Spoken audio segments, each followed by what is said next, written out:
Hey, man, what's going on? It's Bill Burr. It's time for the Thursday afternoon, just before Friday, Monday morning podcast. And just checking in on you.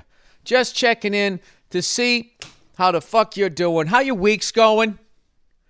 Who's kidding who? I'm just here to run my fucking mouth for whatever the hell you're doing right now. What are you, huh? Where are you? You going to the gym? Oh, I don't want to go to the fucking gym. That's a normal thought. No one wants to go to the gym, right? You want to sit on the couch, order a pizza, side order of cupcakes, a little fucking hair on, right? You want to have a grand old fucking time. You know, I don't want to be sacrilegious here, but what kind of an asshole is God that he made pizza, cupcakes, and heroin bad for you? Couldn't just make it easy, could he? Nope. Couldn't do it. He's always been big on the diet, huh?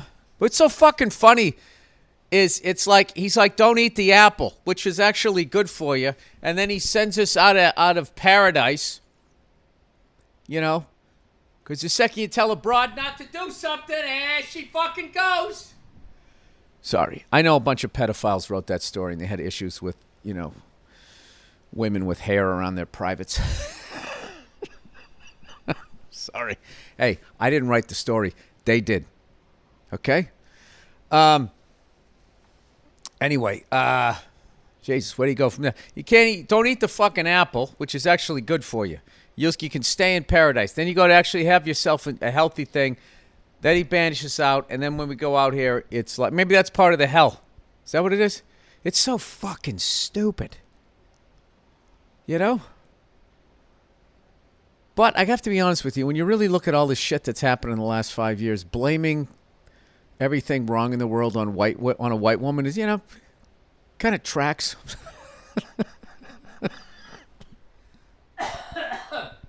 That's my goal, people, to be able to laugh without hacking. Ever since I've had pneumonia, I haven't been able to do it. I got over the pneumonia, but that has lingered.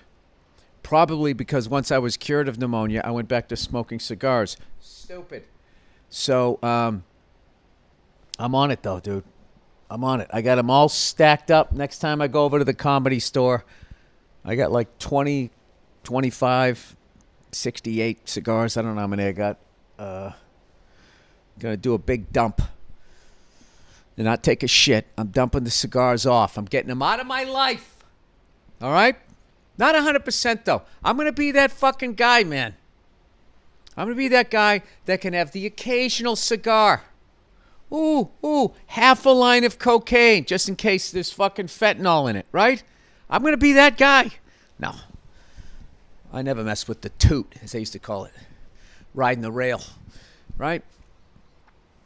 The fuck else did they say back then? He's riding the rail this weekend. The fuck, there was another one, too. That was sort of unique to my area.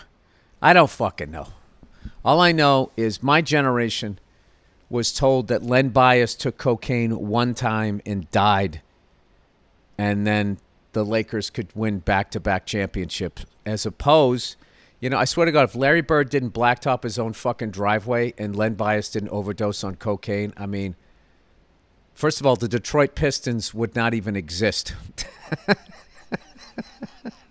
That would have been sayonara to them, no matter how much they took your legs out when you left the floor. One of the most overrated teams of all time, the Detroit Pistons. Oh, yeah, I'm coming for you today. 89-90, whatever the fuck they were. 88, 89.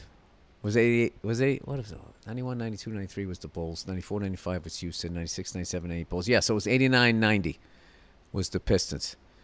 I'm fucking with you. I know it was a great team, but like their whole bullshit was now they're like sitting there acting like they're rubbing their chins and like, yeah, man, we were playing a mind game, man. No, you weren't. You were waiting for guys to leave their feet and you were taking them out.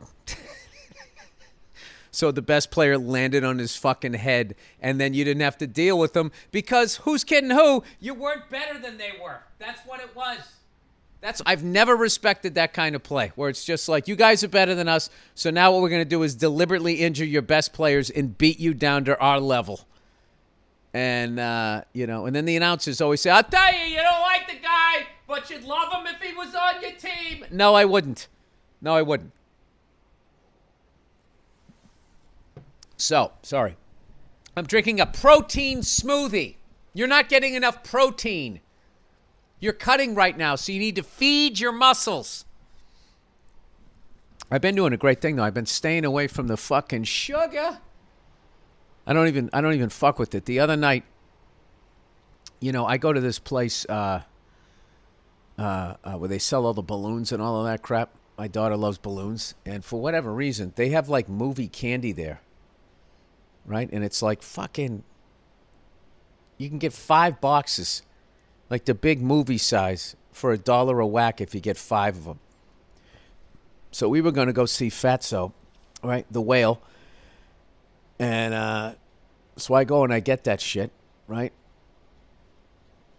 And I just ate a bunch of it. And it was amazing. Like, I kind of took the ride with the main character. Like the self-loathing. And then you start crashing. And then I was binging again. I mean, it's such a fucking drug. I was experiencing that movie on 2 levels. It was like interactive. Like they try to do that with that movie with the fucking stretched out blue people. Whatever that movie is, and for whatever fucking reason, they decided to make another one. I like how they waited like almost 20 years like it was fucking Star Wars, The fuck is it's like Blue Man Group in outer space, whatever they call it, the Smurfs with giantism. I just remember the first one, I was rooting for the army.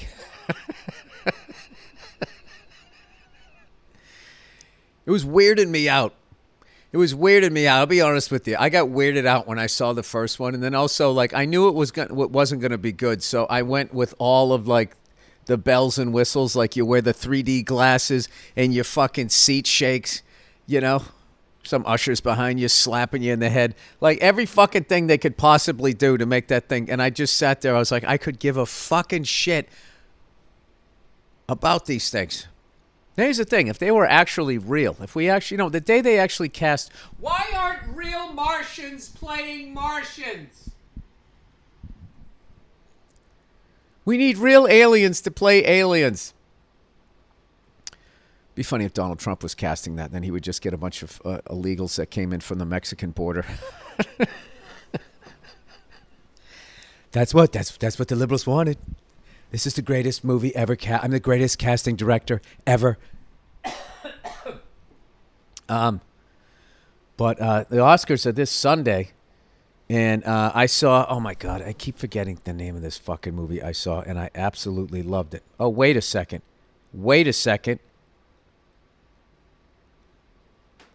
What happened? Oh, I see. That's my personal trainer. Oh, yeah. Soak that in. That's how Hollywood I am now. I have a personal trainer. And for the longest time, I was like, I'm not fucking doing it. I don't need a fucking personal trainer. All right? I've been going to the gym since 1985. I know what you do. You walk in there, you do your arms in a circle a couple of times. You do a couple of twisties at the waist. Some jumping jacks. And then you walk over there with your Larry Bird shorts, the towel around your neck, tucked in to your fucking Rocky sweatshirt that you cut the hood off. Maybe the sleeves too, Bill Belichick style, right? And what do? You bench press every fucking time. That's all it was about. Does anybody even say that anymore? That was a big fucking deal. What are you benching? That was my favorite line in Boogie Nights. What do you bench? They had that line too in what did I just say it was called? Moondogs. It wasn't Moondogs. The fuck did that come from? The Moondogs, they were a wrestling crew. Why the fuck am I thinking Moon? It's that one that made Ben Affleck and Damon a star. And Robin Williams. You know the one. Breaks into the car. She gets in the fight. Cole Hauser. Good Will Hunting. Moondogs. The fuck was... Wait a second. I'll figure that out later, why that came to me like that. Anyway, when Matt Damon's character was asking Robin Williams' character what he benched, and Robin Williams' character said he benched 260. That took me out of the fucking movie. That woke up some muscle memory from the 80s. I was like, this fucking guy did bench 260. Yeah, why don't you go down to fucking Gold's and do it? I want to see it. Fucking 260. 160 maybe on a fucking good day. Huh? You fucking bearded cocksucker. 260. That was definitely improvised. Although, Robin had those fucking hairy forearms. He had those Popeye. He played Popeye. You never know. Those shorter guys, though, they could always bench more because it was a shorter distance. That's what I was always told. Or like doing pull-ups. That's what's amazing about Zdeno Chara. The guy can bang out like 40 pull-ups and he's 8 feet tall. Can you imagine when he was back in his home country, whatever the fuck he was from, right? Czechoslovakia, Prague. Maybe he was walking around Prague.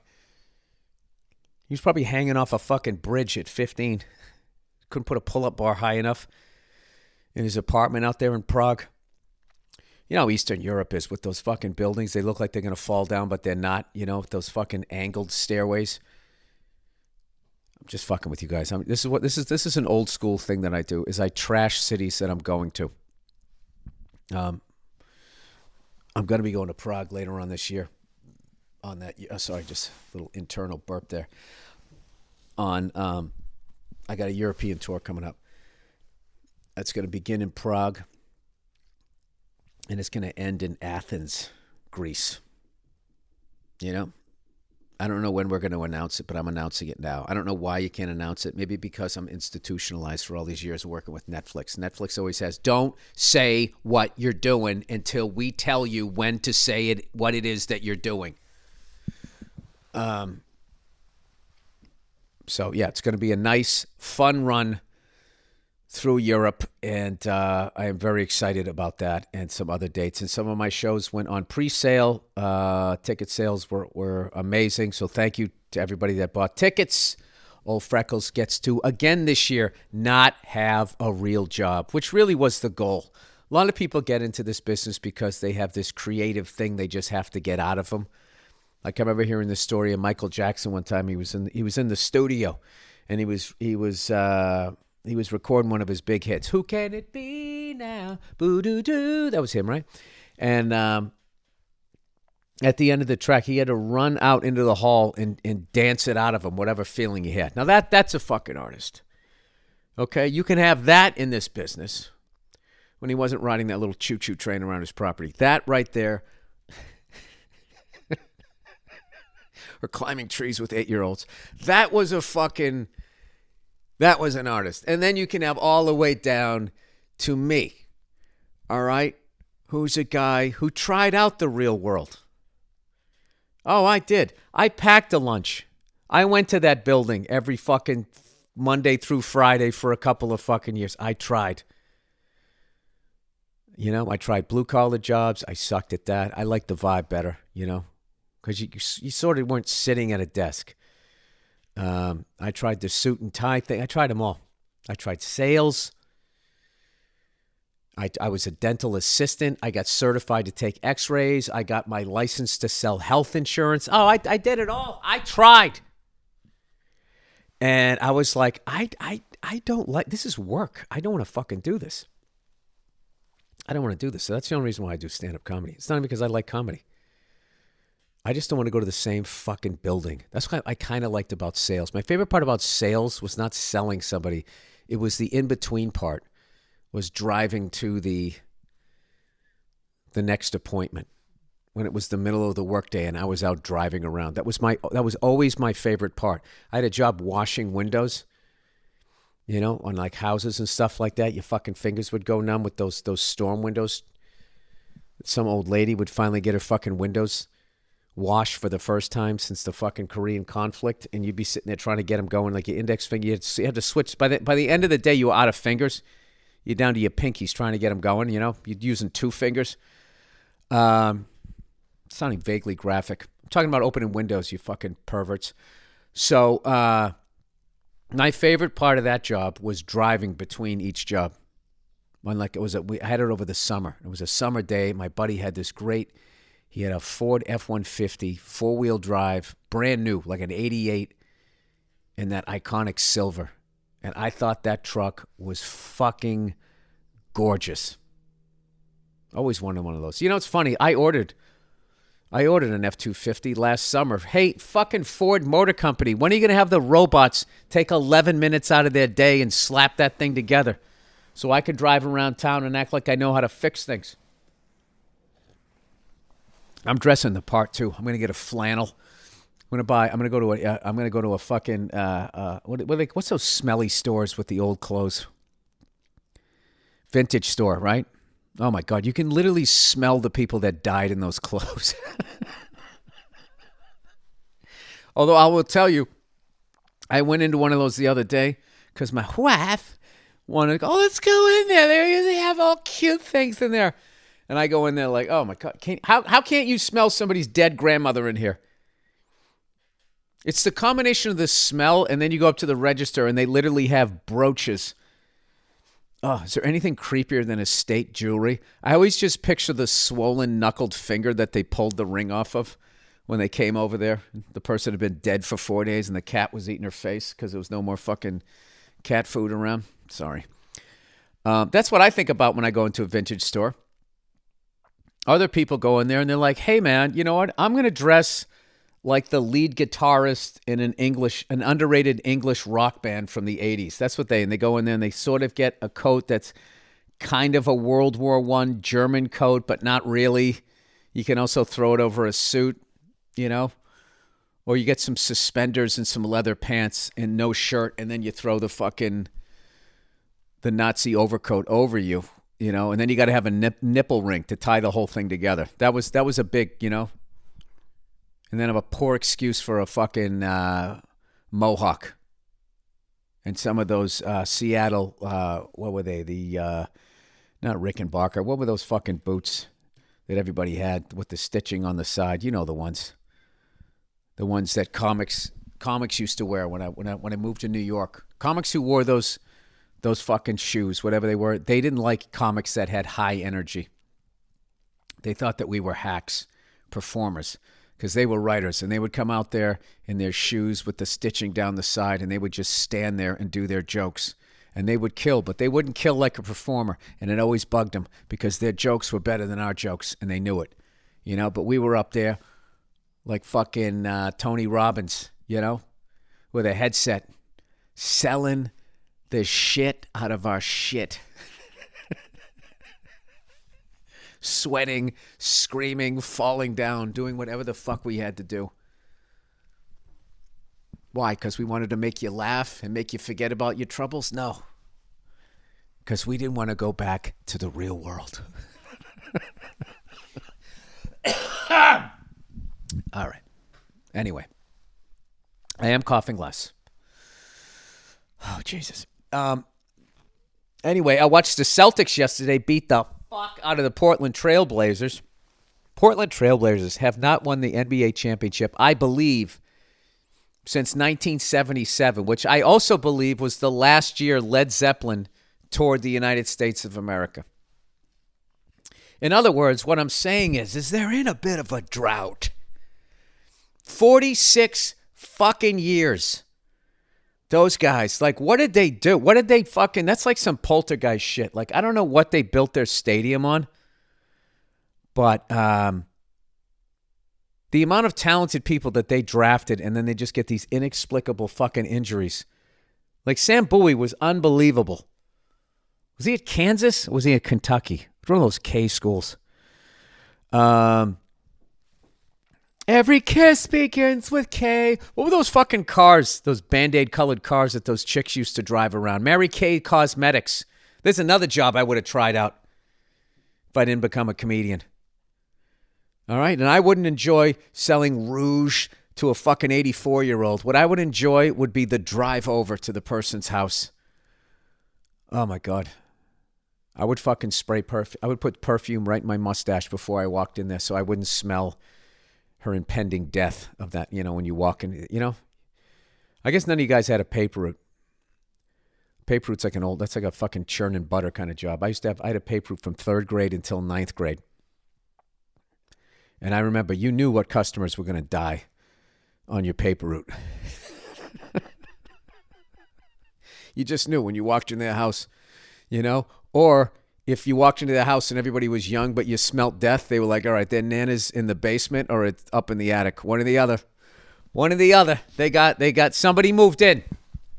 Either their grandfather or grandmother died, and then the other one moved in, and they're downstairs, and they've begun the process of dying. I can smell it. Please pay me and get me the fuck out of here. This is killing. And they would always have the heat cranked. When you had a dying relative in your house, I don't care if it was July, they had the fucking heat on. Oh, Billy, do you want to come in? No, that's good. I'm good. I'm good out here. Oh, but it's raining. I like the rain. Shines up my freckles. Anywho, let me see. I saw this movie. Let me see. I figure it was just too difficult to say. The Banshees of Inisherin. I hope I'm saying it right. I watched that the other night with Nia and just absolutely fucking loved that movie. Colin Farrell and Brendan Gleeson are incredible. And then there's this other kid in there, Barry, I'm going to say it wrong, Keoghan or whatever, absolutely blew me away. Kerry Condon playing the sister. It was kind of an instant classic. One of those ones I'm just going to go back to when I'm in that kind of mood where, I don't know, watch the movie. I'm not going to say what it was about, but what I love about the two main characters is I've been both of them at some point in my life. Not to the extreme that Brendan Gleeson goes to, but like definitely it's about a friendship that's kind of got to a difficult place. All right. So I watched I'm talking about the Portland Trailblazers. And then they got Greg Oden, who was just unstoppable at Ohio State.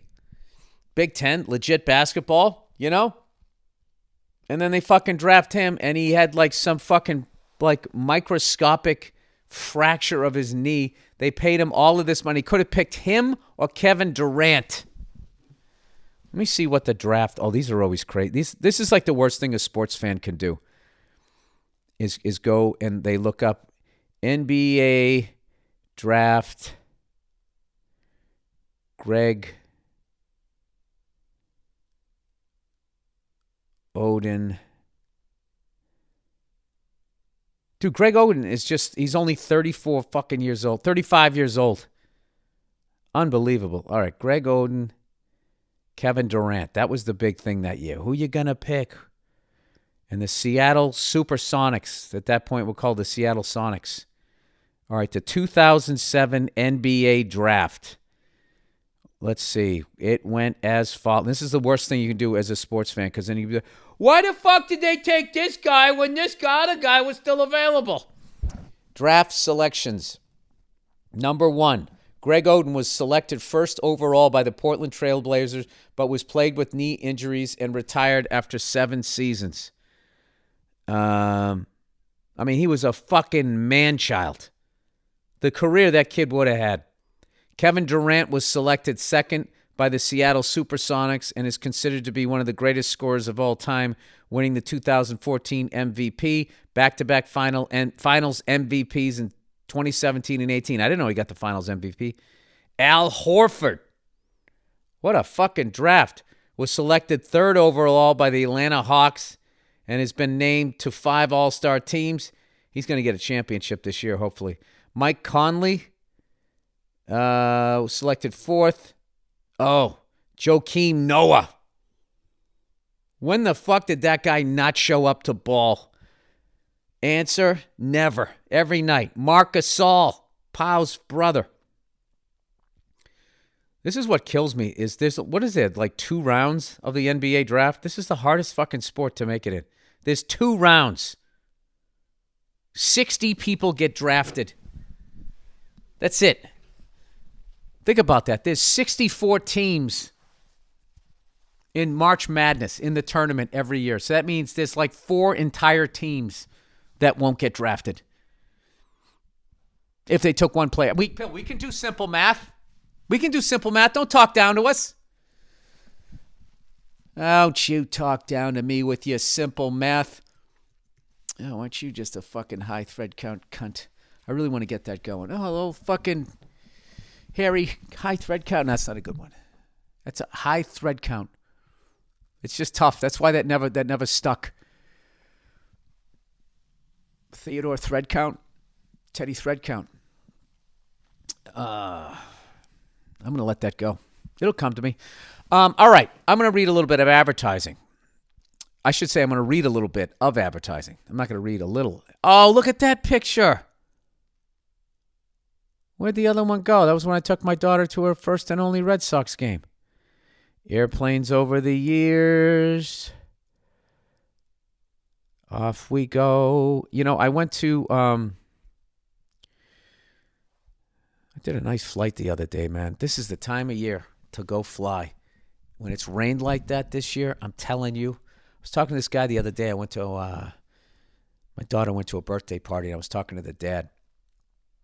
And he was going like, yeah, it looks like Ireland out here. Portland, Oregon. It's amazing. And I was flying out. This is fun time to go out, too, over like the ocean because the whales. The whales. They're starting to migrate.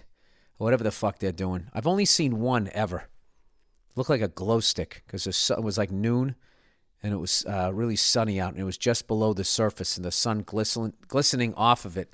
That's all. It didn't look like a whale. I was kind of disappointed. I was like, do some whale shit. You know, bring your tail up and smash somebody's little boat. There's another thing, too. Hollywood has a lot of balls.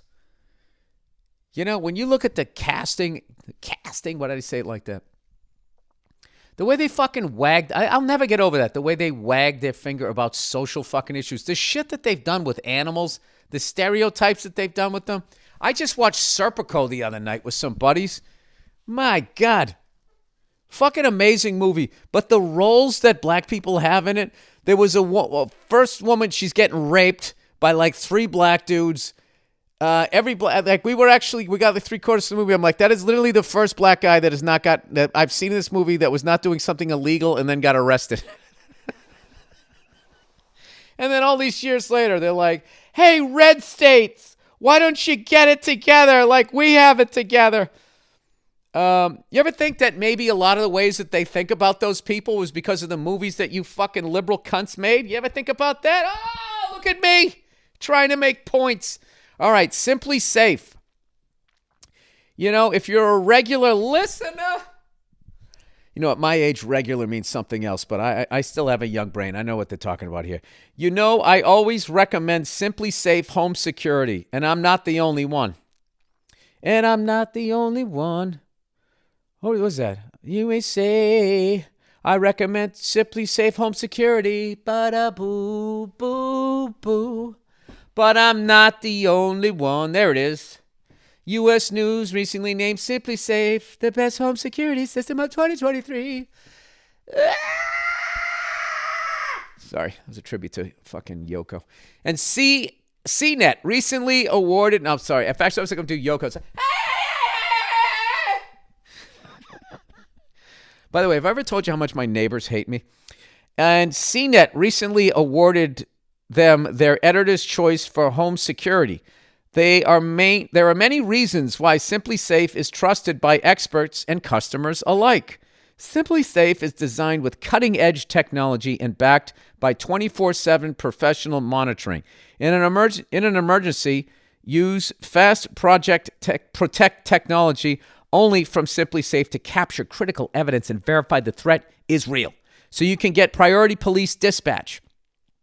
24/7 professional monitoring service costs under $1 a day, less than half the price of traditional home security systems. You can lock and unlock your doors, access your camera, and arm and disarm your system from anywhere. You could be in fucking Prague on some crooked stairs. Locked, unlocked, locked, unlocked. You can do whatever you want. You can watch the guy come up the walk. You unlock it. Huh? Can you make it? Can you make it? Oh, locked. What happened? I don't know if you can do that. CNET named Simply Safe Editor's Choice for 2023. Customize the perfect system for your home in just a few minutes at simplysafe.com/Burr. Go today and claim a free indoor security camera plus 20% off your order and interactive monitoring. That's simplysafe.com/Burr. simplysafe.com/Burr. BURR. There's no safe like Simply Safe. I'm telling you, man, I have the best pause in podcast advertising reading. I'll fucking go up with any of them. I'll go up against the big dogs. Doesn't bother me. Hey, so my son's a little over 2.5 now, so he's old enough, and I take him fucking everywhere now. It's my favorite thing to do. It's just the best. And I got that idea from the late, great David Richardson, one of our writers on F is for Family. And when I was having a boy, he was telling me, he goes, I used to take my son everywhere. I took him everywhere. And that just always stuck with me. I was thinking like, man, what a great dad. That's a great dad thing to do. And I immediately started doing it with my daughter because I never took my daughter anyway because she was my first. And I was just like, the paranoia that I fucking had. I remember sitting out on the front porch with her, I got an old man rocking chair. You got to do it, people. Just don't fight aging. Just do it, okay? Get yourself a little button-up sweater and a pipe and a rocking chair. So I'm sitting there. I'm on this rocking chair. And second I got out there and I sat in that chair, finally became a dad so late in life. And I couldn't believe it. Overjoyed, overflowed with love. The second I sat down, the first thing I thought of was a bird of prey swooping in and trying to grab my daughter, and I pictured ripping the thing's legs off and stabbing it to death with its own talons.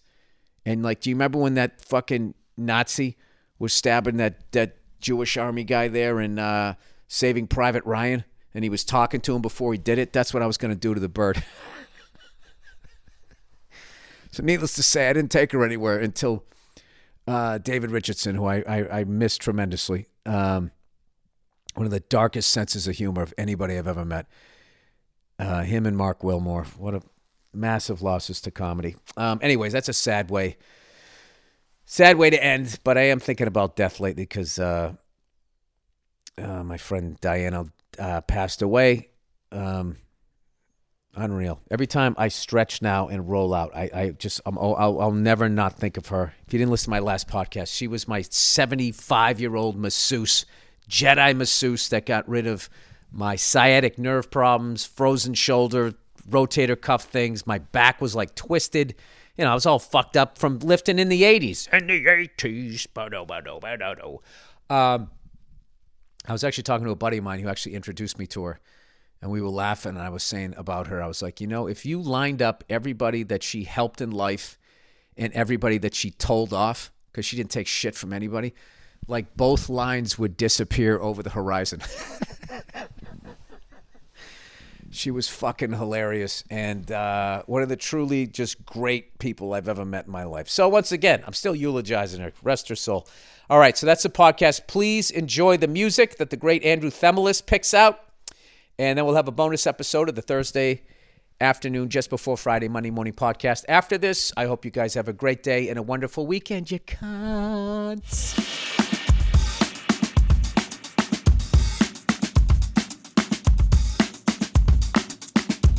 Hey, what's going on? It's Bill Burr. It's the Monday Morning Podcast for Monday, March 9th, 2015. How's it going? How are you? Billy Bloodbath was fucking sick as a goddamn dog. I think all of the world travel caught up to me. I had a sore throat. I think I got a bad case of fucking SARS. I was over there in Southeast Asia. You know what I mean? You got to love the Asians. The second they start getting sick, what do? They walk around coughing all over everybody like they do here in America? Fuck no. They go out and they get themselves a surgical mask. God knows they're so goddamn smart. Half of them are probably in medical school, so they probably get them free of charge. But still consider it, right? I don't know. Maybe I fucking walked by somebody over there that wasn't wearing one, who should have been, like the one inconsiderate person in Hong Kong or Singapore or something. You know what the reality was? Is I went through all Jesus. And this is like the best I've felt in 3 days. And I know what you guys are going to say. Oh, you know what it is, Bill? It's just cigars. Well, fuck you. I don't need to hear it from you. Leonard Nimoy sent a tweet on his fucking deathbed that changed my world. All right? I'm done with the fuck. I'm not done with them, but I'm done with them.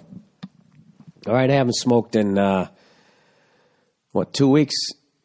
Oh, yeah, why are you being so cunty? All right, it's good. That's good for me. It's good for me. You know? 2 weeks without a stove. 16 days I've gone, and I'm good, man. I'm not going to smoke one until I do the bus tour. When I go down south, man, go down there to them fucking swamp people. They down there, what are they doing? They're down there wrestling an alligator. Boy, what you doing? I see what you're doing. It was a rhetorical question. Why don't you go wade out into the swamp and see what you can catch with your foot? Drag it back onto the beach, and I'll shoot it with a shotgun. Mom over there, throw it in a pot. What do you think? Huh? What do you think? Huh? Thank you. That little skit was called The Other White People. You know what I mean? When they're always trying to act like white people are all evil, running banks, you know? Just remember, some of them are in swamps shooting varmints so they can eat that night. That's what I learned this week. When I sat in bed, I laid in bed from fucking Thursday right through to yesterday, Sunday. I just stayed in bed. I fucking canceled everything. I was just, canceled shows. I was supposed to go on a picnic. I said I can't do that, which really upset things because not only was I bringing the basket, I was also bringing a tablecloth. So my apologies. I'm kidding. I didn't have a picnic.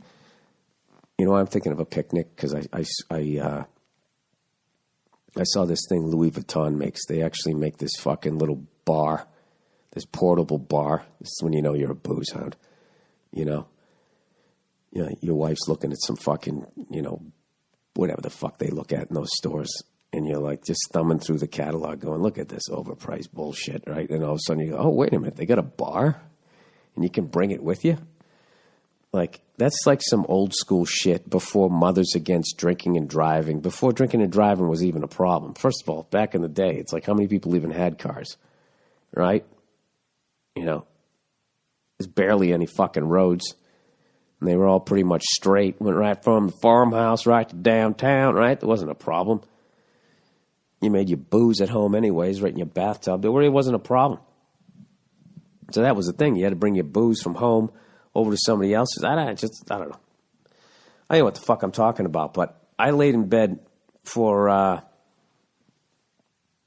don't know, Thursday, Friday, Saturday, and right into Sunday. And I watched a bunch of sports, and I watched a bunch of fucking movies, all from like the middle of the movie. Like I saw the middle of the Seth Rogen Neighbors movie. I saw that just about right after they had moved, the kids had moved in to the end of the movie. Then I flipped over. I kept missing like the first 20 minutes of every movie. I saw the Vince Vaughn, Owen Wilson. I don't know what happened. Somehow they ended up at this computer company.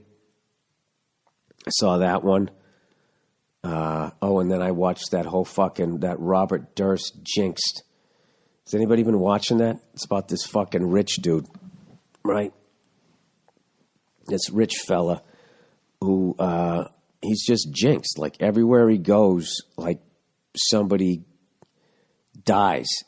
It's like Murder, She Wrote, except this person's always the suspect. That was like the old joke with like Murder, She Wrote. Like everywhere that woman went, there was always a murder, but she was never a suspect. Well, this guy, everywhere he went, there was a murder, and he was always the suspect. I mean, this poor bastard, somebody was always getting murdered in his vicinity. And they kept trying to pin it on him, and they couldn't do it. Like his first wife. His first wife, he said, I took her down to the train station, and that's the last time I ever saw her. That was like 30 years ago. They never were able to pin that on him. He had some broad out in Cali, living in L.A. They have him in the state of California, but he flew into Northern California, way up north, like near Eureka. And so all they can do is put him in the state, which is like saying, there was a murder in South Carolina. I was in Massachusetts. I mean, that's how long that fucking state is. And then the last one was he had a tenant. And that one he actually admitted to killing, but he said it was in self-defense. And he chopped up the body because he didn't think anybody was going to believe him. You got to see this thing. And just the way the guy talks, he sounds like the guy who does the voiceover on the Cadbury egg commercials. You know those? You know what? Because when he's gone, they're gone. He sounded just like that. Like he would just be going like, I never knowingly lied. I never purposefully lied about anything. I mean, telling the whole truth. I mean, nobody tells the whole truth, but I never lied. I mean, sure, did I leave things out? You ask yourself, if I leave this out because it won't be not the truth, but if I'm worried of how it will be interpreted, that it could actually hurt me, then yes, you leave it out. But I never purposely, knowingly lied. You got to see this guy. And the more you watch this shit, I mean, right off the bat, you're like, this fucking guy did this shit. And the more you watch it, you're just like, you don't go in the other direction. You're like, this guy really did this shit. This guy, without a doubt, how is this guy walking? Oh, that's right. He's filthy, stinking rich. I watched that, and I watched fucking people down in a swamp shooting gators. And this kid all nervous wanting to wrestle his first alligator. And I thought, I was like, Jesus Christ, he's going to get in the water with this fucking thing. And all it meant was when they got one on the line, trying to pull it into the boat without having that thing pull you under. While your uncle sits there with the shotgun going, hold him still. And then they fucking blow its head off. I mean, what do you do with it? I mean, you're sitting there like, you got to shoot an alligator in the face. I mean, you got to think like his belly alone. You get those large scales of some shoes. I mean, there's pimps out there. They'll pay $12,000 a pair. Right? Walking over to Tom Ford. I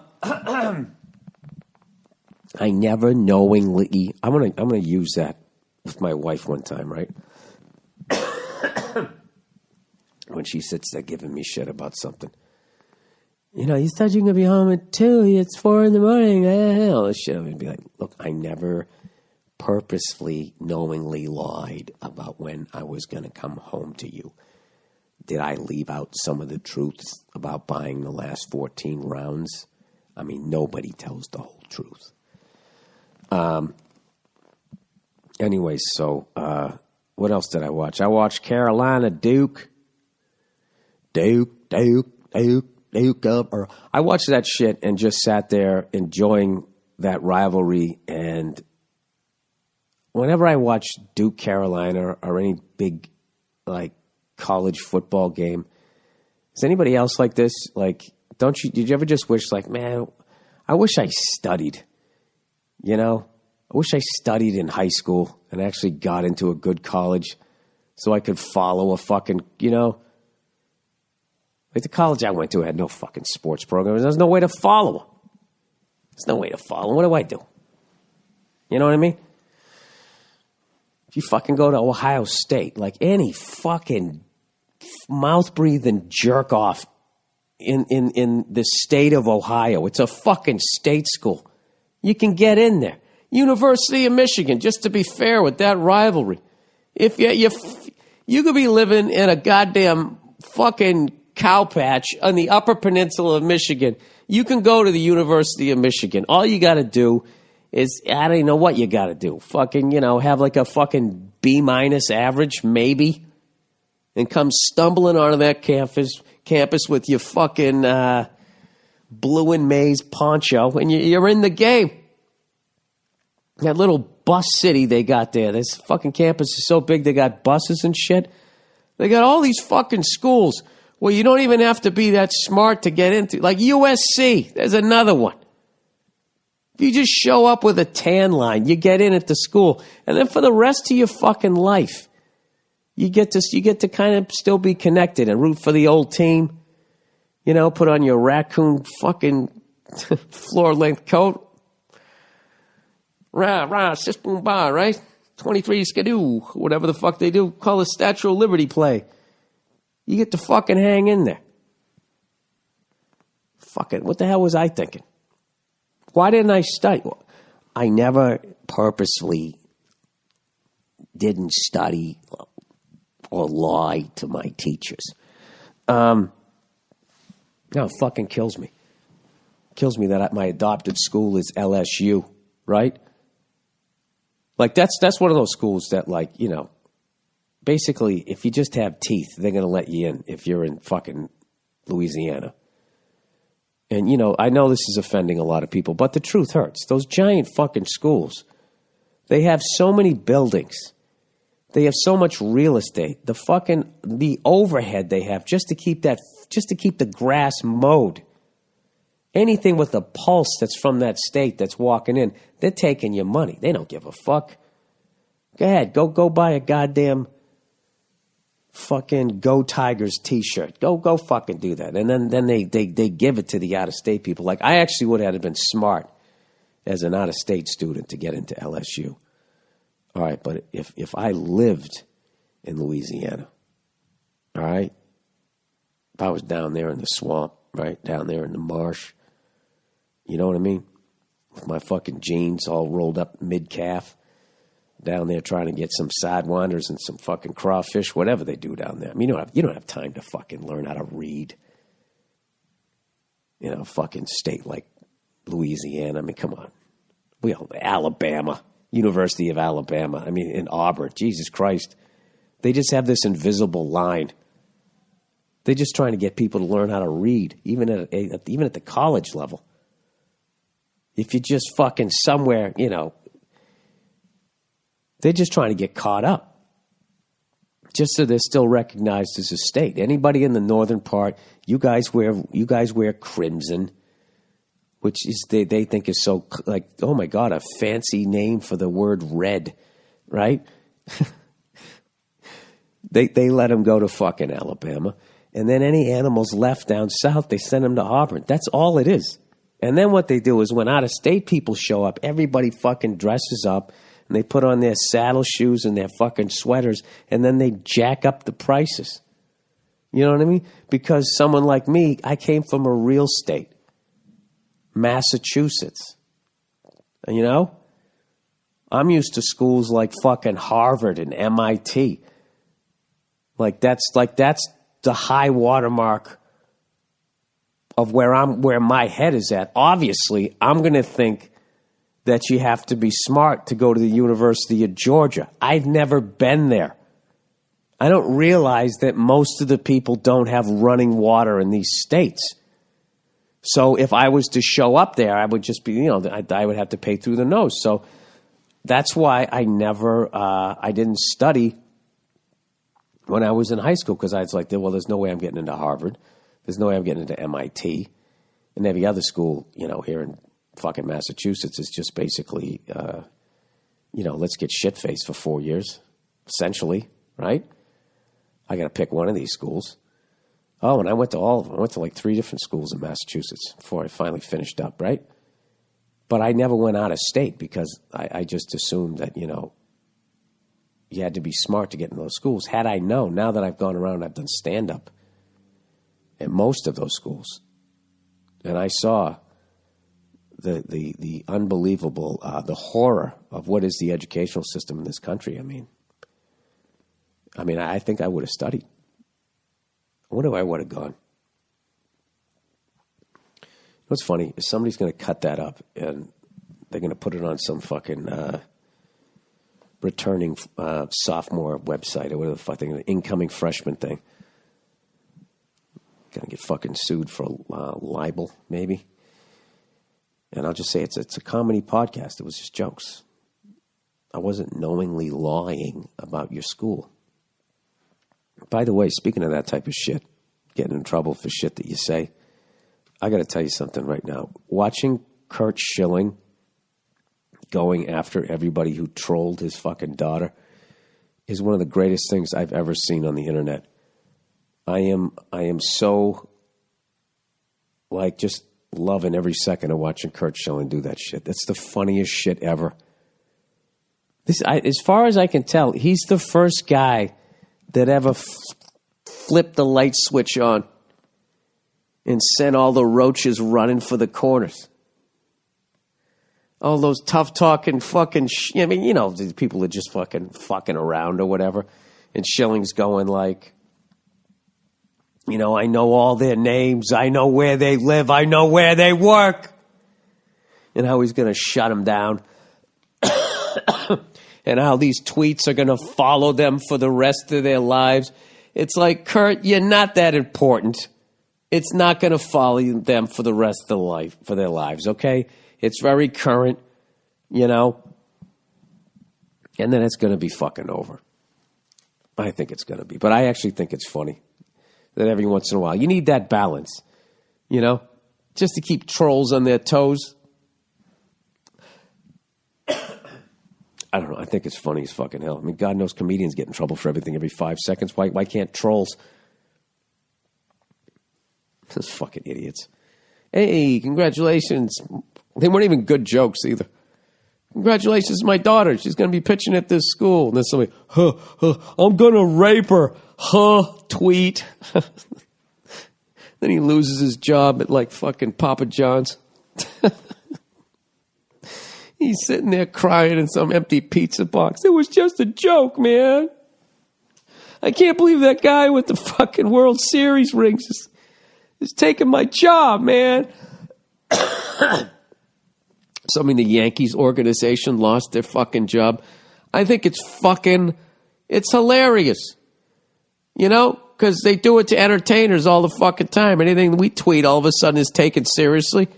All of a sudden you can't go Affleck or whatever the fuck people's jobs were. All of a sudden you lose that $1 million job. Well, good for you. Now you lose your fucking working at Starbucks job. I don't know. I just think it's funny. I think it would be great. I think it would be great if every once in a while that happened to trolls. Guys, I apologize, man. Fuck. You know what happened? It was when I was really sick. I was cranking the heat like an asshole. And not like an asshole. I was going through the fucking sweats and chills. Right? It was like I was kicking heroin or something. And I was cranking the heat. And then my throat got unbelievably dry. I never knowingly had a dry throat. I'm sorry, I'm going to stop doing that. And I never attributed it to the fact. I thought it was because I was sick and that I was actually, you know, I dried out the fucking air. And last night I finally took out the old humidifier and it changed my goddamn world. And you know something? I never would have thought to do that if I didn't try to get my pilot's license because I wouldn't have learned about the weather and moisture in the air or anything. I never would have understood it. It still would have been magic. Weather always blew my mind. That people could understand what was going on. I'm like, it was like air is invisible. That's one of the greatest accomplishments of human beings is being able to understand weather. Like, how the fuck? Somebody sat there and rather just enjoying the breeze, had to figure out why there was a breeze. Figured out somehow that there was air more dense than other air. And that high pressure wants to go to low pressure. And when you feel a breeze, that's fucking air moving from one system to another. Who the fuck has time to figure that out? Or maybe you're standing in a fucking, I don't know, in an alley. And you're getting the fucking Venturi effect like in a carburetor. Right? Like, who had the fucking, those fucking eggheads? You got to give it to them. But I got to tell you, we are despite how smart we're too smart for our own fucking good. I am convinced of that shit. I got to tell you, that's why that fucking fella there, old pretzel man there, with the computer voice really annoys the shit out of me because the stuff he's predicting is pretty basic, isn't it? He's basically predicting that we're going to be, we're going to hasten our own demise. It's just like, gee, wow. How'd you come up with that? Because of every fucking thing we've ever done? You jerk off? Everybody's so fucking blown away because he's got a computer voice. You know what I mean? They didn't treat Roger Ebert that way. All of a sudden, he didn't know every fucking thing about movies, did he? Why are we listening to this guy like he fucking knows everything? You know what? Because you feel bad for him? Maybe he was a cunt. You just don't know it now. Now he doesn't have the ability to do it. I bet he was a pompous ass. He's kind of like the original hater, isn't he? He's kind of, rather than doing it individually on Twitter, he's fucking doing it to the whole world. I love how there's people like that. It's just like, something? Why don't you fucking wheel yourself into Vegas, okay? And just fucking win every goddamn game. If you're this good about the future and shit, why don't you go bet on some fucking football games? Why don't you sit down at a blackjack table, all right, and just bust some casino out? Stop with your fucking, in your future, the tidal wave's gonna... Shut up. Guy going around giving speeches. Unbelievable. Anyways, Jesus, that's a bad one. That was a bad. I'm blaming that last one on cold medicine. All right, this is the Monday morning podcast here, and I know it's a little late this morning, but like I said, I'm trying to finish up that helicopter shit, and I had a lesson this morning. All right, I had to cancel 2 last week because I had whooping cough, and I had to go this morning. How did I fly? I actually flew pretty good. I flew over the L.A. River, and when I looked down, I saw this guy in a Segway. I swear to God, I think he fucking juiced it up. Having a cough really affects your timing. All right, you know what I need? I need a lotion. Is that somebody knocking, or is that the dog? Cleo, what are you doing? Oh, my God, I'm going to have to hit fucking pause. Oh, and I didn't tell you guys this. As sick as I am. Oh, fuck! One of the things when you're sick as a man, by the time you come out the other side, you have a beard, right? And there's something about having a beard. It just makes you feel like you're homeless, right? So I had to shave this thing off. I'm going to try to talk through the coughs. And, fucking Christ.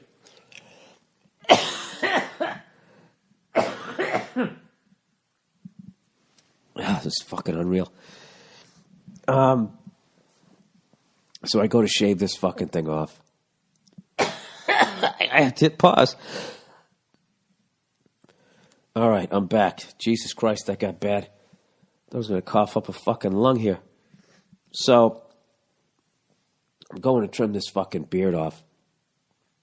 And I'm trimming the whiskers around my mouth. And my nose is stuffed up because I have a cold. So without realizing it, my mouth was a little bit open. I was breathing through my mouth. And I inhaled a fucking whisker. And it's still in the back of my throat. It's fucking driving me nuts. I'm eating like half a loaf of fucking bread. I can't get it out of there. So right now, when it switches around, I already have the sore throat. Then I got this fucking whisker back there. I'm in my own living hell here. Do you know last night, I'm laying in bed. Stop, sorry. All right, I'm back. Jesus fucking Christ. There's something happens when I'm fucking... my nose gets stuffed up. I start breathing through my mouth. It dries out my throat. And then that fucking whisker starts wagging its tail back there. And I'm finished. So last night, I'm laying in bed. And And that fucking whisker's driving me crazy. And I just opened my eyes and said, fuck this. Like, you know that moment in No Country for Old Men when what's-his-face decides he's going to go back and get that dude some agua? It was like that moment, right?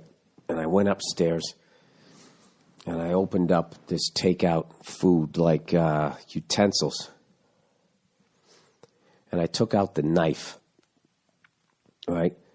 And then I got some invisible tape, or whatever the fuck you call it, masking tape. The fucking shit you do to wrap presents with, whatever the fuck it's called. It's tape. And I fucking tape up the handle, right? And then I just take this fucking plastic knife with the tape on it, and I just stick it down my throat, because my thing is the tape is going to stick to the hair, and it's going to pull out. Well, what ended up happening was I stuck it down my throat, and once the tape gets wet, it doesn't work. I didn't realize that. So I kept putting it down my throat. And as I'm putting it down my throat, just ignoring the gag reflex, I'm going, just doing that, right? Which is also causing my tongue to become concave, which is making it harder. I need it to fucking stand strong. So I was thinking that that's the reason why I couldn't get this fucking thing. And I finally just mentally was just like, I'm ignoring the gag reflex. And I was able to fucking mind fuck the gag reflex for a split second.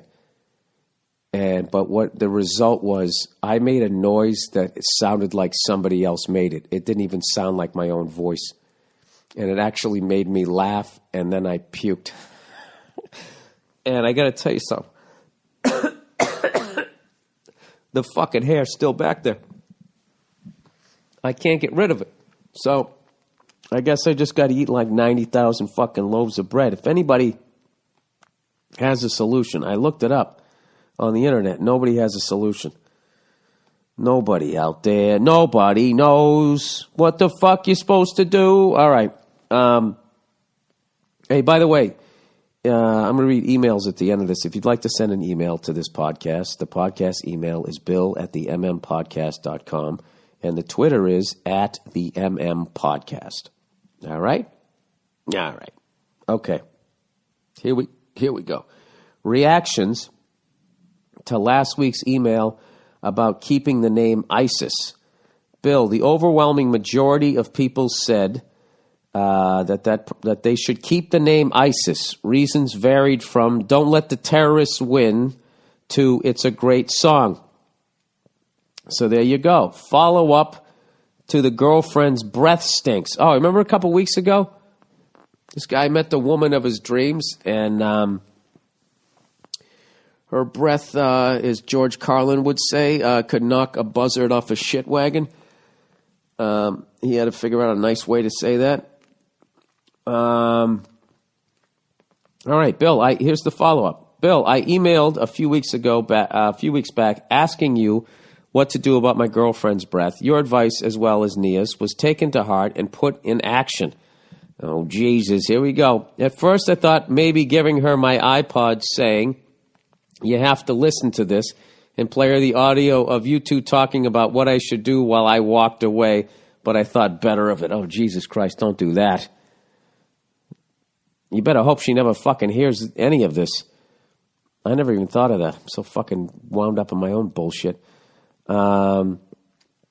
He goes, anyways, I sort of just sat her down, told her I loved her. Very good.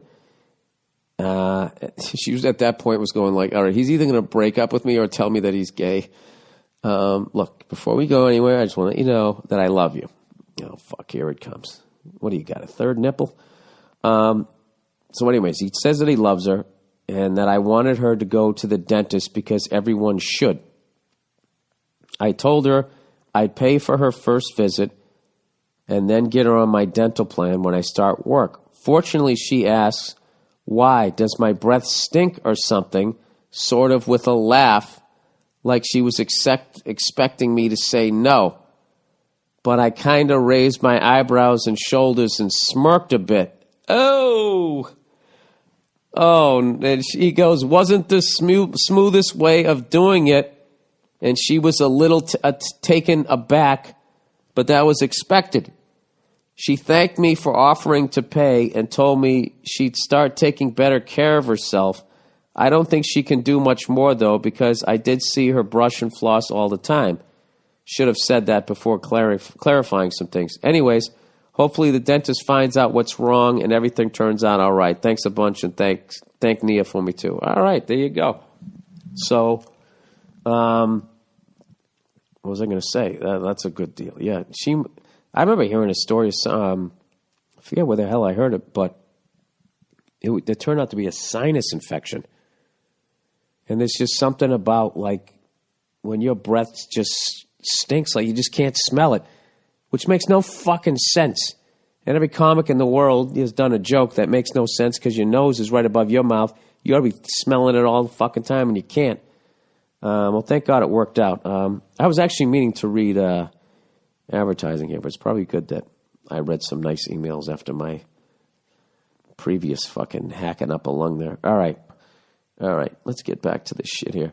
Oh, by the way, I bought a DVD the other day because I'm old. All right?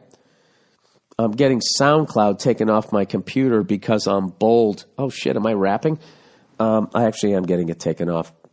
Fucking assholes. I go into my fucking phone to play a song that I always play, and all of a sudden it's not available anymore. And there's a little cloud next to it now. Oh, is that where you put it? Oh, thank you. Thank you for solving my fucking full phone problem without even consulting me first, you fucking weirdo. I love like they act like they're doing me a favor. Then I had to download something else to be able to do it, and it was actually going to cost me more money for this song that I already owned. Why don't you just say your phone's full? Go move some of this shit to an external hard drive and then come back. You can download more shit. Why don't you just do that? Stop acting like you're doing me a favor by, oh, hey, I'll hold on to some of your shit. I don't know. I'm sure some fucking nerd will tell me that I'm being paranoid, but I don't think I am. So anyways, I bought Jojo Mayer's new, it's not new, came out last year, his follow-up to Secrets of the Modern Drummer, whatever the fuck it's called. And this is the one, he did one a couple years ago. That was about all these different, molar techniques and all that type of shit. Molar method and all that. Different grips and all that shit because he can play at blinding speeds and never get tired, right? Because he's using it all efficiently. It's all physics and that shit. So this guy, Jojo Mayer, has the fastest bass drum foot I have ever heard in my life. And I know that's saying a lot. For a single bass drum player, this guy can do 3-4 in a row, like, I never heard anything like it. Blew people away, and it's basically the same kind of, like that push-pull method that you do with your hand. He does it with his foot, and just had the discipline to sit there and do it. And I saw Steve Gadd do something like that first on his up-close video like 30 years ago. And JoJo has just taken it to a whole other level. So now he has a DVD where he breaks it down. And basically now that knowledge is out there and that he showed everybody how to do it, I can't imagine what this next generation of drummers is going to be. Just from day one, from the day one when you sit down to learn drums, like that information is already on video for you to watch. Like this is why, like, some of these kids I see, every time I think I'm getting better at drums, there'll be some 8-year-old kid. Not even on YouTube, because there's already prodigies. There's always been kids like that. But I'll just go down to Guitar Center or whatever, and there's always some kid in there. After I played, I think I sounded all right. If any other drummer was listening, like some kid will just sit down. I'm like, you motherfucker. There's always somebody better. So anyways, that's going to be my new obsession. I mean, if you could do half the shit that this guy did, just being able to play along to so many of those songs just growing up that it was like, oh my God, how's that guy's foot so fast? It will be a joke. Like the fact that this guy, rather than just figuring out this shit himself and just hoarding it to himself and not letting anybody film him. The fact that he just shares it with everybody is so fucking cool. And it's like this total, like, it's a 3 DVD thing. I mean, the first one was like an hour and a half long. I don't even know how long the other ones are. One of them is just the entire history of the bass drum itself. I mean, this guy is obsessed in a great way about the whole thing, so I highly recommend it.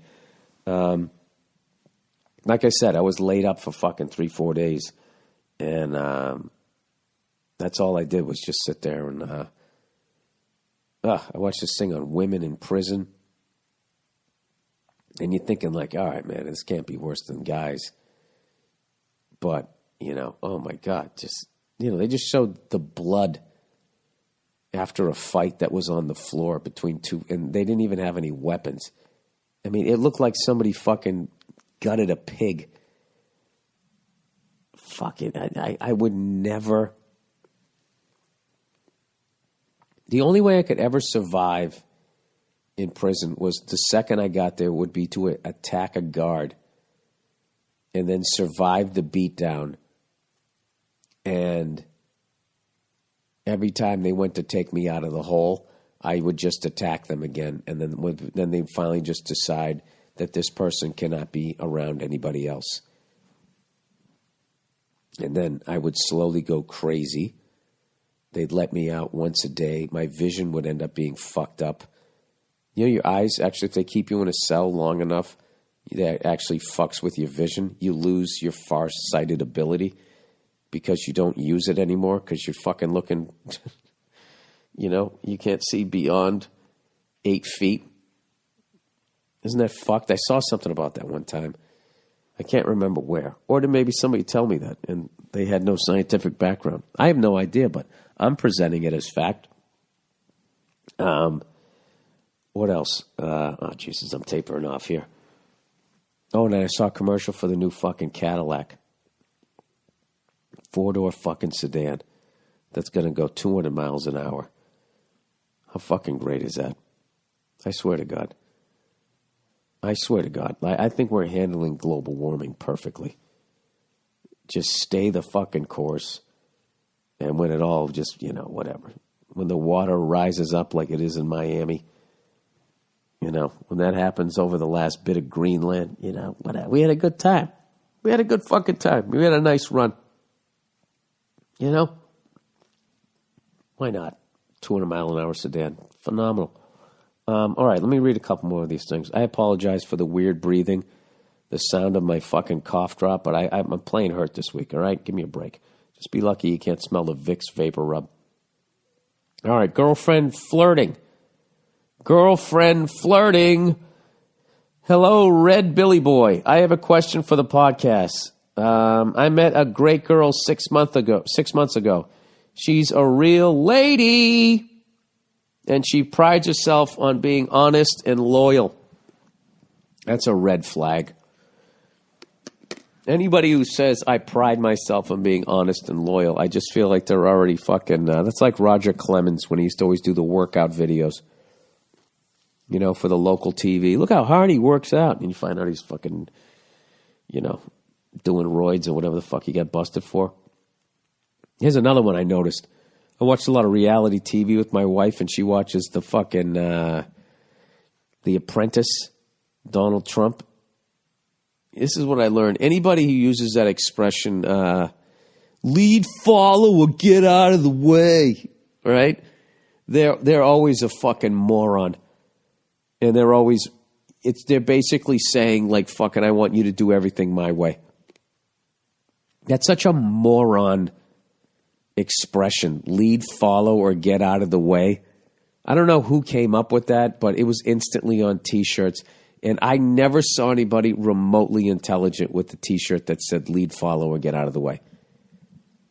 It's just that classic, like, I don't know. I know how to do shit. Lead, follow, get out of the way. Fucking Ian Ziering was saying that. This is how pathetic my life was. I was watching Ian Ziering on, it was my dog, by the way. Ian Ziering on fucking The Apprentice. And he had to come, his team had to come up with a jingle for some sort of new fucking Budweiser that they wanted to promote down in the Caribbean. So he decides he's going to come up with a jingle. It's between him and Johnny Damon, so you know the song's going to be good, right? And he comes up with like, drink fucking Budweiser, ba-ba-boo, doo, da-ba-dee-ba-da-ba-doo. It's La Cucaracha, and they're looking at him, and he's like, I got to get away from you guys because you're singing other stuff. I need to go over here and create. And he comes back with new lyrics for La Cucaracha, right? He fucking vanilla iced it. And then they're like, dude, that's La Cucaracha. We can't use that. And he got all fucking pissy. So we got to use something else or whatever. And he just kept saying lead, follow, or get out of the way. So the project manager finally looks at him. She goes, I am leading. And he goes, well, you got to delegate. She goes, I am delegating. I need you to shut the fuck up. It was great. And he got all mad. He got mad. And then when time for them to present it to Donald Trump, he half-assed it. He didn't sing along. He was a big fucking baby. How can you be 50 years old and be that big of a fucking baby? It just was unreal. You going to pout? Who the fuck pouts at 50? I didn't get my way. What did they take your fucking pail and shovel? Gives a fuck. Let somebody else write the song, and if it sucks, they're going to get fired. Put your heart and soul into it. And he didn't. He acted like a cunt. And you know what? He got himself fucking booted right back to Beverly Hills. That poor bastard. You know what? If he was 10 years younger, he would have got the good hair plugs. You know? He would have. He got those late 90 ones. Oh, I'll tell you, those are a rough one, you know? What am I doing here? I met a girl 6 months ago. All right. Here we go. Lead, follow, get out of the way, right? All right. Now, a few weeks ago, she said that she doesn't even flirt, which seemed very odd. Yeah, she's already like, all right, let me just recap this. She's a real lady, and she prides herself on being honest and loyal. A few weeks ago, she said she doesn't even flirt, which seemed very odd. A few days later, I heard her giggling and being very flirty with this guy she studies with. I confronted her about this, and she said this is how she always talks to him, and I'm overreacting. I let it go, since I always sometimes flirt with other girls when she's not around. This week, she's going on vacation with her colleagues. This guy is also going. Oh, the same guy. Oh, Jesus. I brought up the vacation subject and mentioned that in trips that I have been as a single guy, there was a lot of sex and partying. She says that they don't do that and tries to change the subject. Let me guess. Is she going to hedonism down on the island there, wherever the fuck that goes down? She says, I don't think that she is cheating, but I feel that she is hiding something.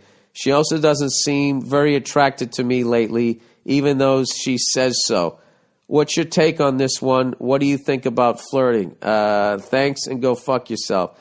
I think you're with a lying sack of shit who's a sociopath, and they're saying all the right fucking things. And it's also somebody that hasn't found who they want to be with, and they're afraid to be alone. So they just get with people, and when the initial attraction wears off, rather than break up, they just keep fucking lying. And I never knowingly, intentionally lied. I think you have to listen to your gut here. I think this is the tip of the iceberg. This is only 6 months in. She's going on a fucking vacation with other colleagues. Dude, 6 months in, if this chick was into you, she'd want to go on vacation with you. She wants to go on vacation with this fucking creep you caught her flirting with after she said she doesn't flirt. When you didn't even give her shit about flirting, she went out of her way to say she doesn't flirt. Give me a fucking break. Hey, I'm a really honest and loyal person. Oh, by the way, I don't do heroin. What? Why did you just bring that up? Oh, I'm just putting it out there. I don't believe in it. So, all the spoons are bent. That's just my gut. The way you presented it, too, by the way. You might have left some stuff out, but the way you presented it, I think she's a fucking liar. All right. P.S. Thank you for sharing your honest insight, you funny bastard. I love the advice on life and women. I also don't trust banks. Oh, that's nice. All right. Well, I don't trust your girlfriend. How about that? What do you say? What do you say there? Huh? What do you say there?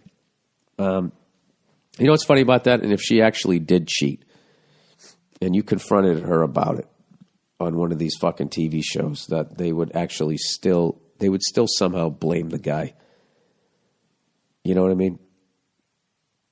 I love that shit. Like how they actually, there's an article somewhere on the internet. I saw it.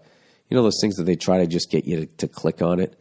And it always works for me. You know, the top 10 bad celebrity nose jobs, the top 10 fucking gangster movies of all time, blah, blah, blah, blah, blah.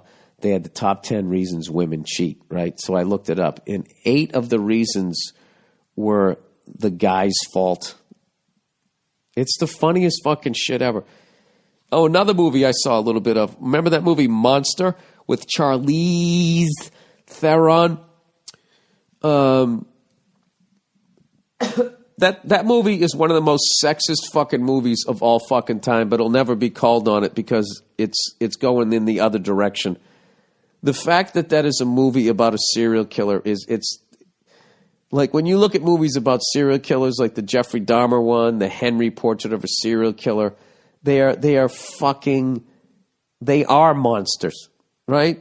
This fucking movie, despite the fact it was called Monster, it was a goddamn love story, and they justified so much of her killing to the point when she finally gets busted, it's this big emotional moment of when her lover is going to betray her and rat her out on the stands, and is her, you know, Charlize's character is sitting there crying.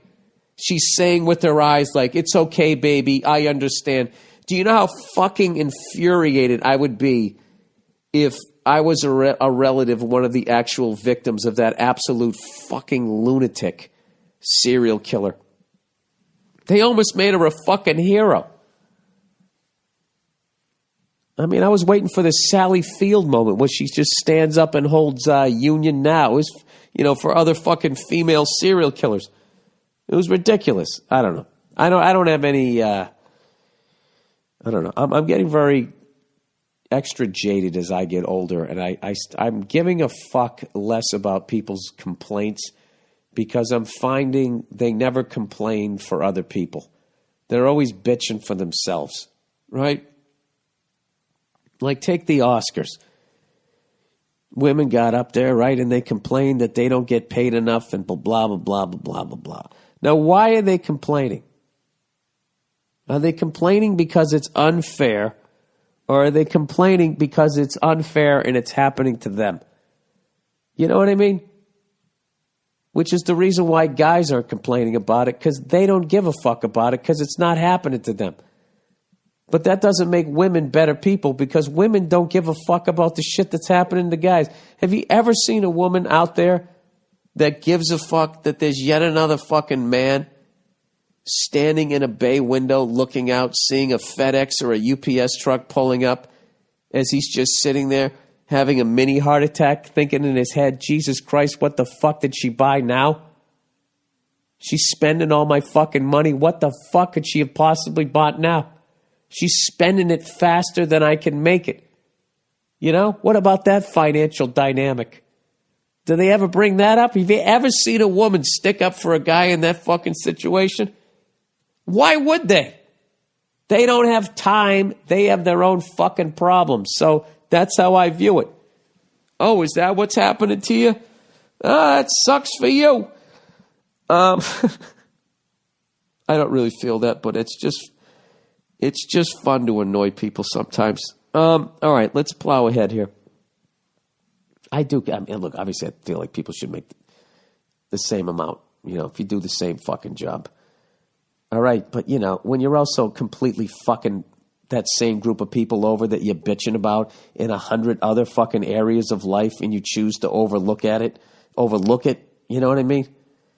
Maybe guys make more money so we can afford to fucking get a 1-bedroom apartment after you keep the fucking house during the divorce. Maybe, you ever think maybe that's why we make more per movie? I don't know. Anyways, in general, just watching people complaining about being in movies is something fucking hilarious to me. There's just something about I'll be, ever since I went to India, it's just over. When I listen to myself complain, there's always in the back of my head, I just think of some of the shit that I saw there, and it all just becomes funny to me. Not in a disrespectful way to India, but like laughing at myself, that what my complaints are.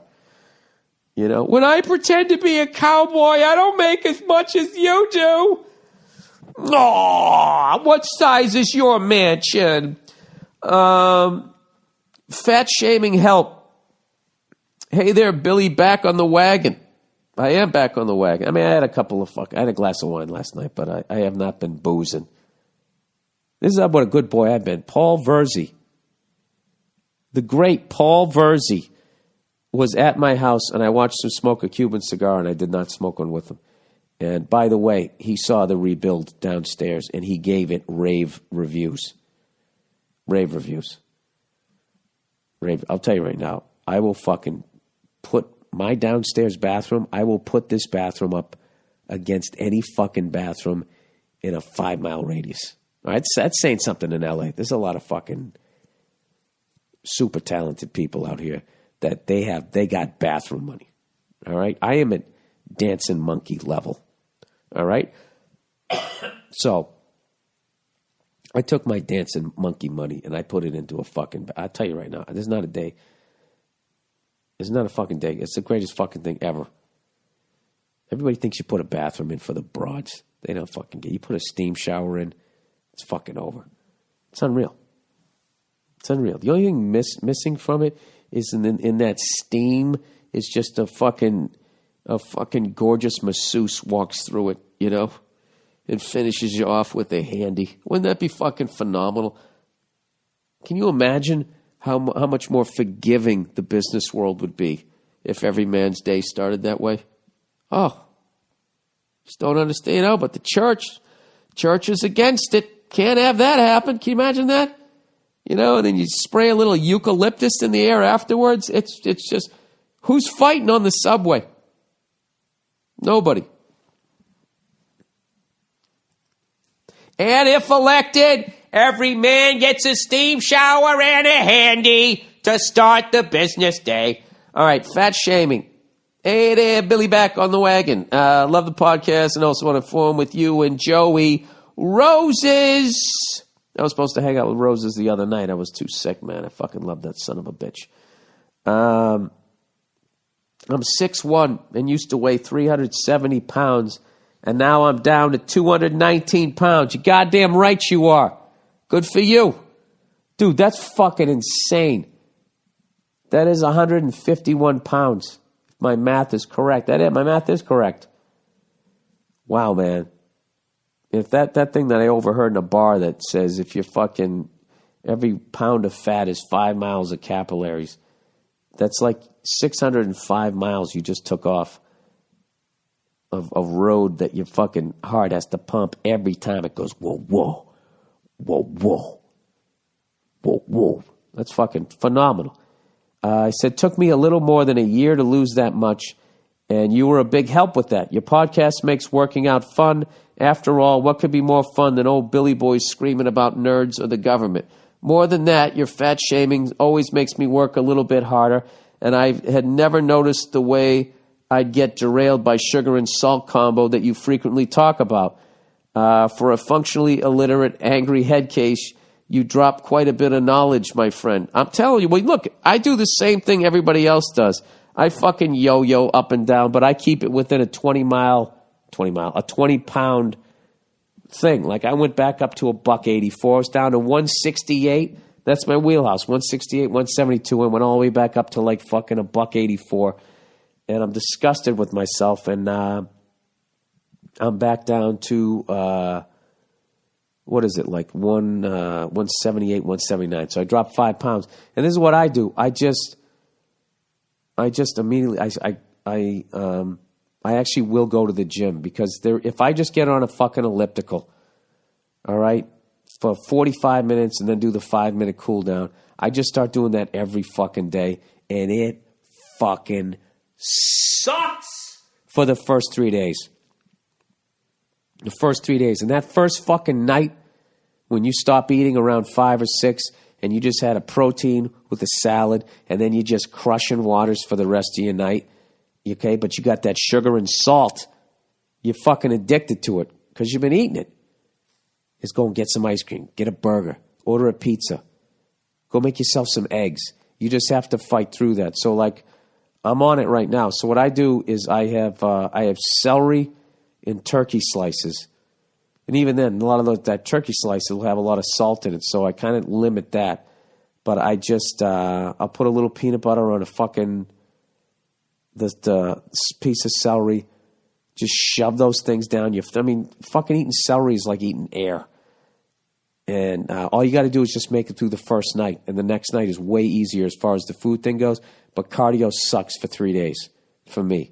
And then after that, then I'm fucking addicted to it, which is how I got sick because I knew I was feeling run down. And I still went and did another fucking 50 minutes. Walked out of the gym. The wind was blowing. I don't got a lot of fucking shingles on the roof anymore. And next thing you know, I got Ebola. But anyways, that is a big thing, is not only acknowledging your sugar salt addiction, but understanding how it affects you. Because I would think just like everybody, it affects everybody differently. But like knowing like the other day, I was trying to eat well as long as I could through trying to beat this cold. And then finally I just had enough. And I just was like, fuck this, man. I just want a pizza. And I ordered a pizza. And I remember thinking, all right, I'm eating this at night. This is all salt. This is going to send my salt through the fucking roof. And then tomorrow morning, I'm either going to want more salt with a big fucking eggs and sausages and that shit, or I'm going to go the other direction. And for some reason, like, I don't know why, I just feel like I want a waffle. Yeah, because I ate a whole fucking pizza the night before. And it's literally, it's like people who fucking drink booze because they did too much coke. And you're trying to even yourself off. And what you really need to do is just wake up knowing that you're going to be craving those things, and you plow through it, and you just make the oatmeal instead, and you shovel that shit down, and within 3 spoonfuls, your body will start to fucking level out, and you'll remember that, oh, food is supposed to energize me, not drag me down to the fucking mat. And if you can remember that, for me anyways, that's how I was able to keep, I've gone down to $168 like probably 4 times since I moved out to LA. And this time I stayed within 168, $172 for almost a year and a half. And I used to, when I would get down, it'd take me like 6 months to get down to that level. And then the second I got down to that level, I would reward myself with the fucking cheeseburger. And I would like, hey, I've been sober 6 months. Let me go shoot up some heroin to fucking celebrate. I'm doing the exact same thing. And then you just fucking, you're right back, chasing the dragon, man. And then I would just, Jesus Christ, you could put it back on, 6 months to take it off, put it back on in 6 weeks. And I would fight it, but it would take me like, 2.5 months. I'd be right back to $180. Like the most depressing fucking number, that second number is when I see that 8. I just refuse to fucking be above $180. With my build and everything. So I'm at least back down to, 179, 178 or something. I'm going to start working out again tomorrow, going right back on the fucking elliptical. And I'm going to try to have the discipline this time to actually get a truly, try to get my 6-pack back one last fucking time before I slide into 50. And just the level of discipline and the understanding of nutrition that I'm going to have. I really want to fucking do it. And I told you, I'm going to do this bit. I'm so sick of fucking people who book movies and then they get upset that fucking Hollywood tells them to work out. It's fucking ridiculous. It's like you're going to be in a fucking movie. And the people are going to put millions of dollars into this thing. They're trying to not lose money. They're trying to get their money back. I'm not giving anybody I know it's hard to lose weight, and for other people it's harder. But for you to fucking complain that somebody wants you to look good in a movie or to look your best, it once again, it's fucking ridiculous. So those people that are, fucking Brad Pitt's in his 50s. The guy still has, abs. Like the level of dedication that is. And fuck you, he's got his own personal chef. I don't give a fuck. If I had a personal chef, it'd be like, make me some waffles, man. I mean, I would. What's he going to say? No? Telling you, it's a fucking discipline, and I don't have it. I have the discipline to get to within about 8 pounds of it. And then I give in to like the, hey man, I'm $168. I'm like 17 pounds away from where the fuck I just was. I'm going to have a burger. I'm going to have a fucking Bud Tall with this burger. I go off the rails. It's the worst. So this time I'm going to try to see this one through, which is why I'm saying this out loud. So, because I figure you guys will be checking in a month or so to see how I'm doing and give me shit if I don't, or heckle me on the road. And if fatty freckles, whatever the hell you're going to say. So anyways, just getting back to this guy. Anyways, I still need to lose another 20 pounds or so, but I'm less worried about that than I am with gaining it all back.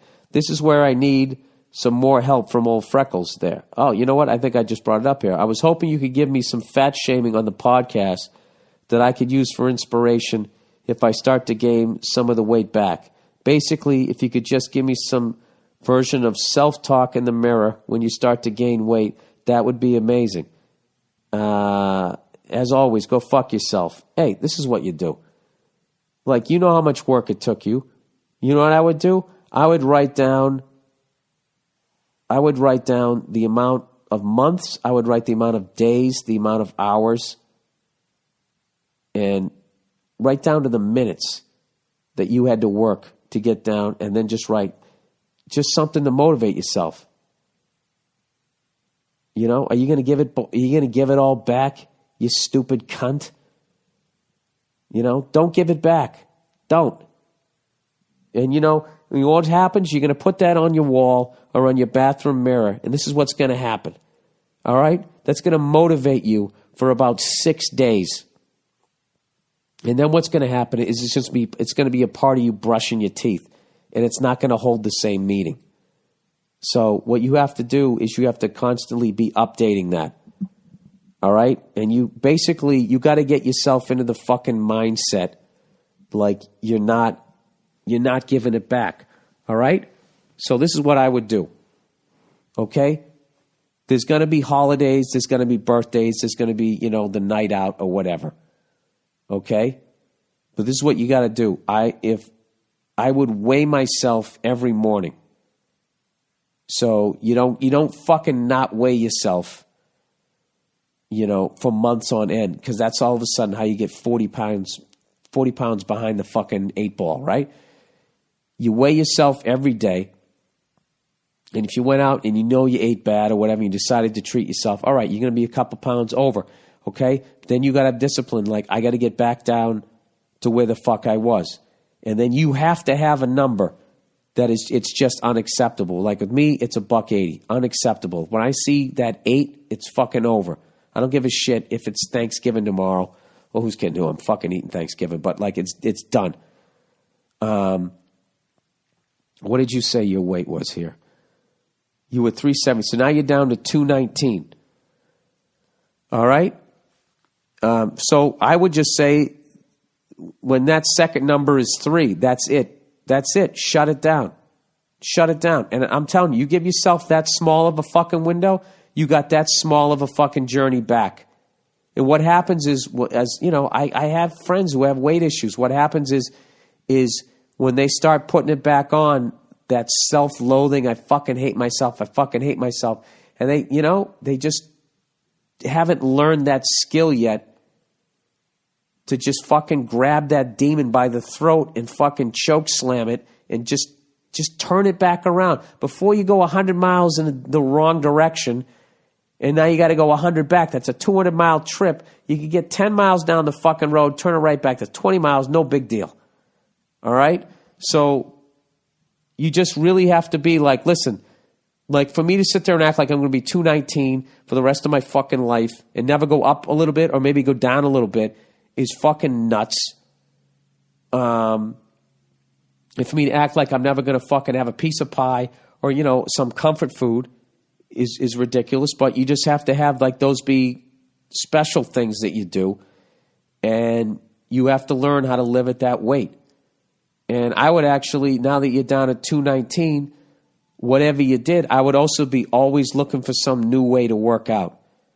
You know, a fucking boxing gym, a hike, bike riding, swimming, anything you can do, because the same way that note on your fucking bathroom mirror just becomes part of your day, and you just get bored.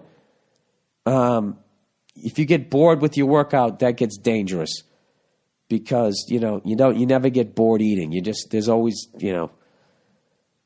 it's funny. You always go, oh, Jesus, what kind of Tootsie Rolls are these? Let me try these. You're always doing that. You got to do the same thing with your workouts. There, I'm done fucking preaching, all right?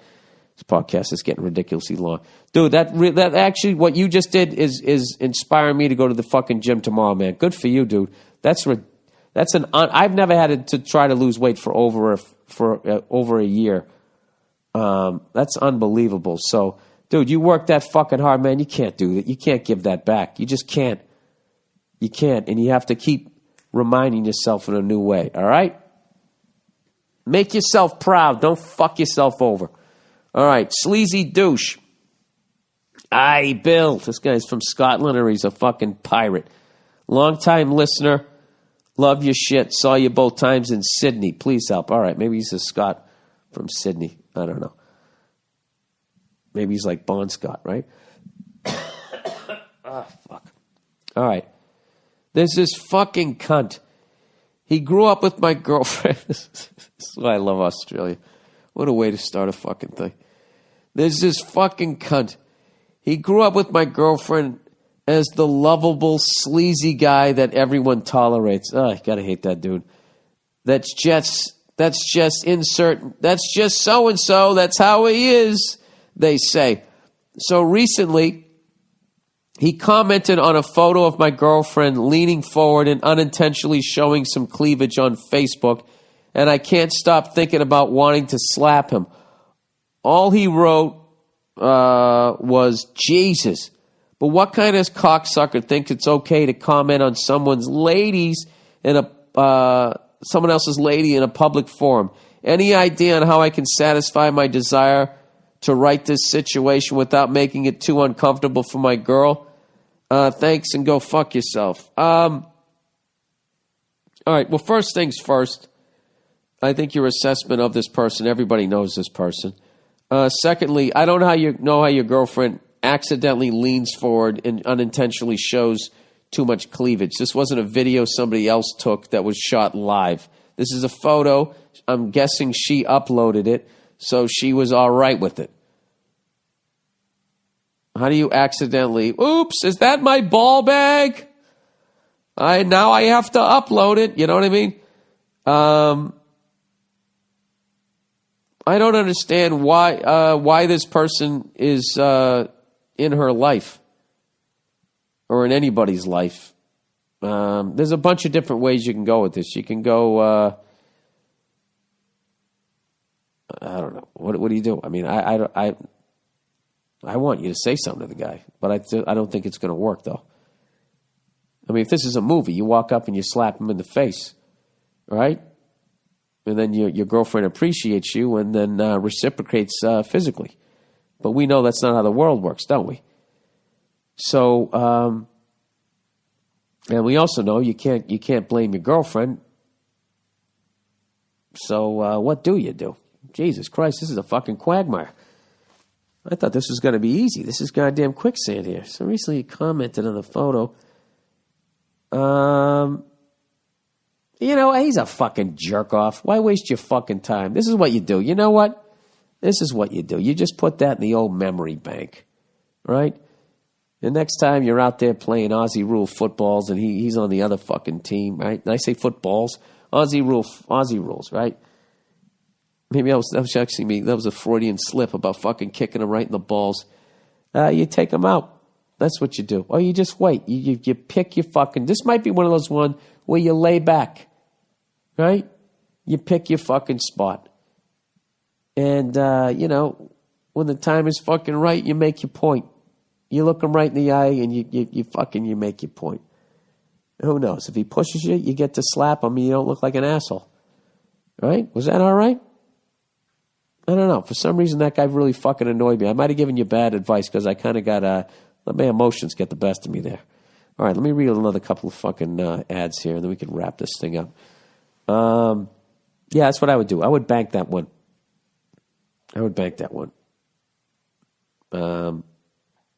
Worst case scenario, I would ask your girlfriend, like, why is this jerk off in your social circle?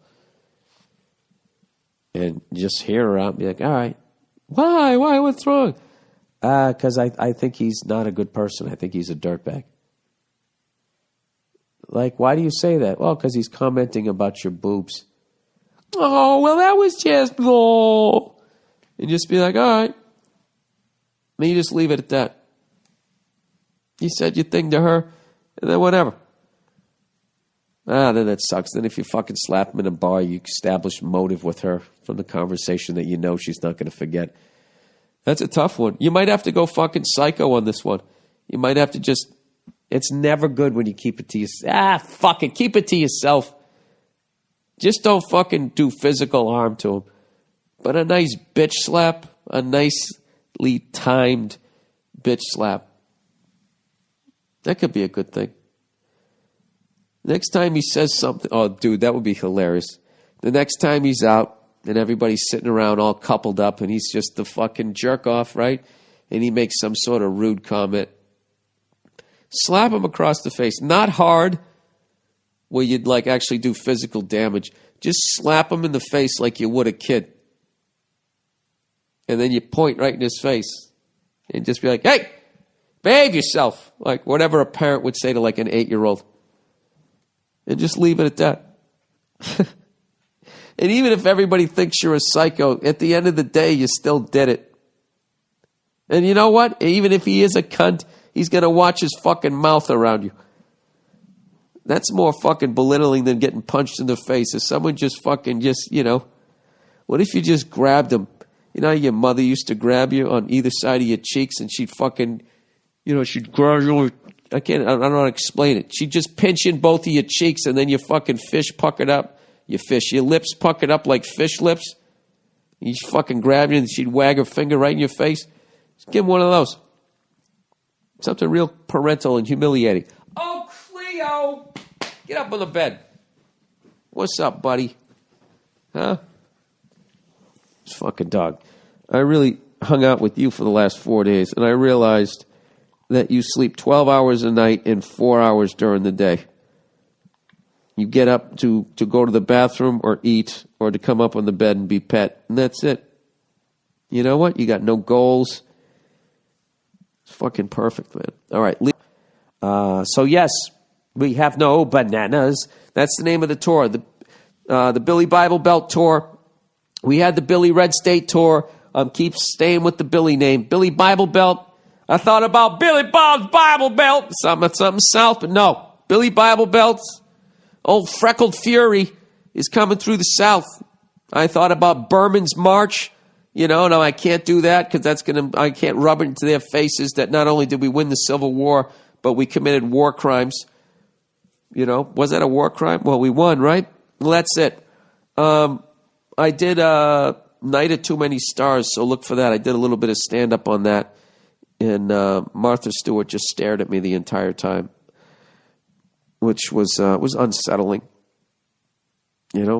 When you see somebody famous in the crowd, you want them to at least acknowledge that you're there and maybe laugh because you think that they know something when they have a fucking empire.